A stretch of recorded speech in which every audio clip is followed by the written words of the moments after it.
Voilà, nous avons vu dans le tutoriel précédent comment est-ce que l'on pouvait imprimer des fiches de saisie de notes.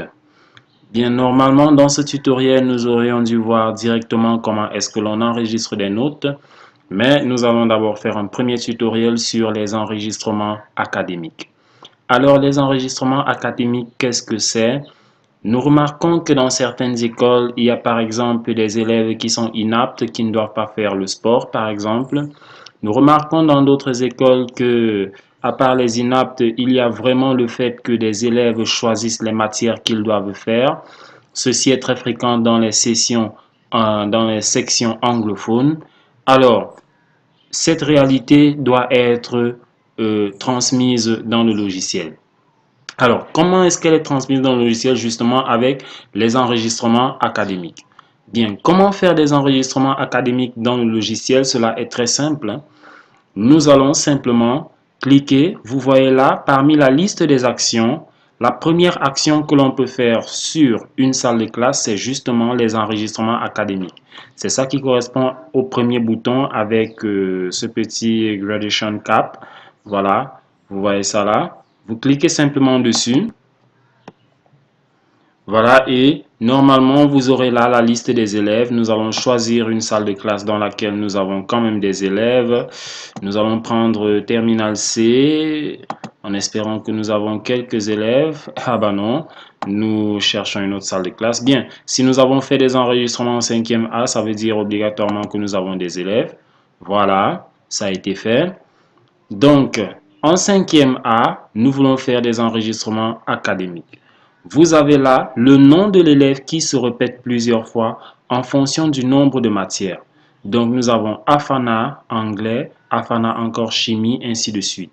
Et nous avons ici à la fin simplement une zone de sélection où nous avons déjà sélectionné oui, pour dire en fait le logiciel a déjà présélectionné en disant oui, cet enfant fait effectivement anglais, cet enfant fait effectivement chimie, ainsi de suite. Donc, si un enfant ne fait pas une matière, simplement vous allez la sélectionner non. Bien, pour aller plus vite, vous n'allez pas dérouler comme ça. Vous voyez que les noms des élèves changent. Voilà. On a par exemple la Ekasi avec toutes les moyennes et avec toutes les matières. Et Toga qui commence là aussi avec toutes ces matières. Voilà. Bien, s'il y a un élève que nous recherchons en particulier, nous allons simplement ici, au lieu de dérouler là, passer le temps à dérouler là, non. Nous allons simplement chercher ici cet élève, par exemple Ekasi. Voilà, nous avons là Ekasi donc, Ekasi qui est là. Et puis, nous pouvons donc décocher une matière ou bien plusieurs matières que Ekasi ne fait pas en disant simplement non, il ne fait pas cette matière. Dès que nous l'avons fait, vous réitérez l'opération pour tous les élèves. Voilà, par exemple, Afana.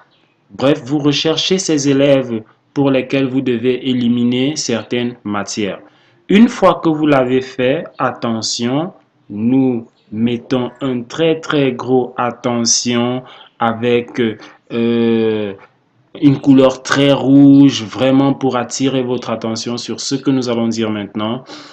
Lorsque vous avez fini de faire ça individuellement pour chaque élève, prenez bien soin, je remets ça comme ça, par exemple là c'est Ekasi, vous voyez bien que là on n'a rien que Ekasi. Prenez bien soin d'effacer ce que vous avez mis ici au niveau de la zone search. Effacez tout ceci pour que tous les élèves réapparaissent. Voilà. Donc, lorsque vous avez fini de faire vos sélections là à l'intérieur, effacez et puis là, vous pouvez enregistrer. Voilà. Donc, nous allons faire juste une petite parenthèse. Nous avons fait des enregistrements académiques. Si nous venons au niveau de la saisie de notes, voilà, vous voyez là que Ekasi, nous avons enlevé, nous avons dit qu'Ekasi ne fait pas anglais. Donc, vous voyez là qu'on ne peut pas enregistrer de notes pour Ekasi. Bien, nous vous donnons donc rendez-vous au prochain tutoriel où justement nous allons parler de l'enregistrement des notes. Merci.